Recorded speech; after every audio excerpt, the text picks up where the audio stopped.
शिल्पा की आदतें ठीक नहीं थी। वो ना बोलने से पहले कुछ सोचती और ना ही कुछ करने में। उसकी इस आदत से सभी परेशान रहते। बहन, घर पर मेहमान आए हैं और शक्कर खत्म है, थोड़ी शक्कर दे दो, मैं बाजार जाऊंगी तो ले आऊंगी।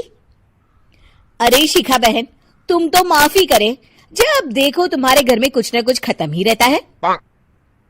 अरे शिल्पा, चिल्ला क्यों रही हो? कहा ना घर में मेहमान बैठे हैं, सुन लेंगे।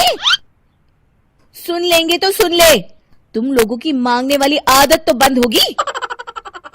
अच्छा शिल्पा, ना दो शक्कर, लेकिन बात तो अच्छे से करो। एक कटोरी शक्कर के लिए तुमने मेरी बड़ी बेइज्जती कर दी। शिल्पा बड़बड़ाते अंदर चली जाती है तो शिखा भी घर चली जाती है। माँ, क्या हुआ? अरे कुछ नहीं बेटा, पता नहीं कहां कहां से ऐसे पड़ोसी आ जाते हैं, जब देखो तब कुछ न कुछ मांगने के लिए घंटी बजाते हैं। अब घंटी बजे तो दरवाजा ना खोलना। पता नहीं माँ की ये आदत कैसे बदलेगी, किसी को कुछ भी बोल देती है, बोलने से पहले सोचती भी नहीं। शिल्पा की ये आदत दिन ब दिन बढ़ती ही जा रही थी। एक दिन शिल्पा के दरवाजे सब्जी वाला आया। सुनो भैया, मुझे ये भिंडी, टिंडे, लौकी और आलू के साथ 1 किलो प्याज दे दो। जी बहन जी।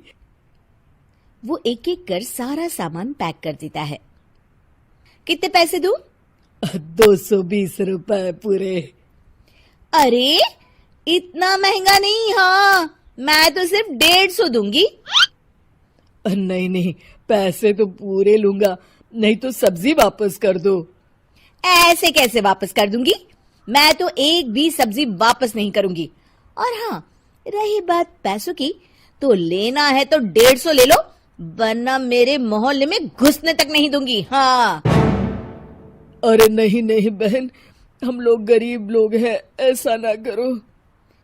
पकड़ो ये 150 और दफा हो जाओ। शिल्पा की बेटी अंदर से ये सब देख रही थी। शिल्पा, तूने तो हद कर दी। बेचारा गरीब आदमी, उसका तो गुजारा ही इसी से होता है। बोलने से पहले सोचा कर बेटा। माँ आप चुप रहो, घर चलाना बच्चों का खेल नहीं, और वैसे भी इतनी महंगी सब्जी थोड़ी ना होती है। आपको तो सिर्फ खाने से मतलब है, लेकिन मुझे तो सब सोचना पड़ता है ना। शिल्पा की सास ये बात सुनकर दुखी हो जाती हैं। शिल्पा की बेटी शिल्पा की ये सारी बातें सुन रही होती है। शिल्पा की बेटी एक दिन माँ से कहती है, माँ, ओ माँ, जरा यहाँ तो आना। ओहो क्या हुआ, क्यों चिल्ला रही हो ऐसे बेटा? हुआ क्या, ये देखिए मेरी स्कूल की ड्रेस कितनी गंदी हो गई है, इसे कौन धोएगा? लेकिन ये तो साफ है बेटा, मैंने अपने हाथ से खुद साफ किया है। माँ, ये ड्रेस इतनी गंदी है कि मैं इसे पहन ही नहीं सकती, चलो मुझे बाजार से नई दिलाओ। शिल्पा दुखी हो जाती है और वहां से चली जाती है कि तभी सामने उसकी सास मिल जाती है। शिल्पा, अरे ओ शिल्पा, ये क्या सब्जी बनाई है? ऐसे भी कोई सब्जी बनाता है? शिल्पा सास की इस हरकत से सख्ते में आ जाती है।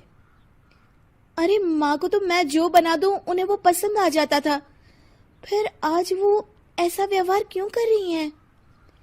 शिल्पा कुछ समझ पाती कि थोड़ी ही देर में उसका पति आ जाता है।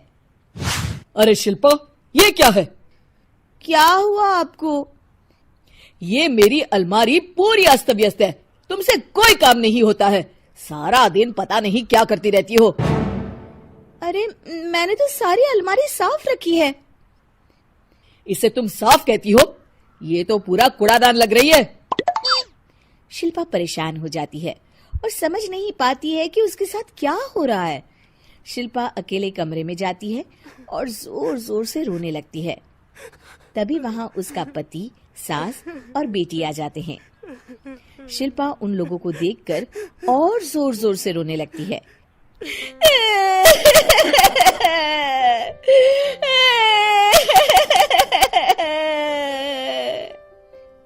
कि तभी उसकी सास उससे कहती है, क्या हुआ?